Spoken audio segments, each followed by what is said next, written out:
Political and social differences between Gen Z men and women in the US. What are your thoughts on this?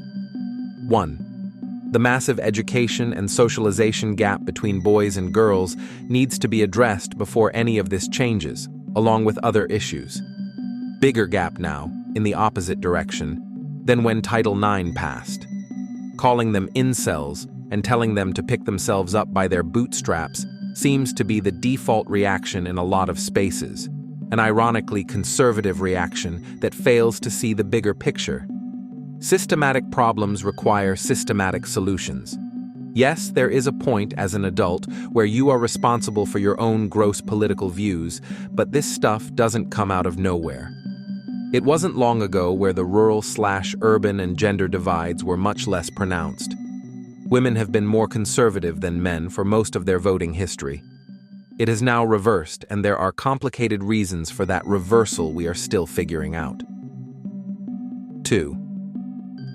Yeah, no wonder why people aren't dating.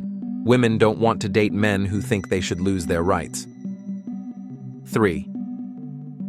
I think the part that is wild to me is that there's a 17-30% Republican affiliation, but a 26-47 approval of Trump. There are non-Republicans who think he is doing a swell job. I thought you had to be sipping the Republican Kool-Aid pretty heavily to think that. 4. Very interesting that the people in this thread are immediately assuming that the women are right and the men are wrong.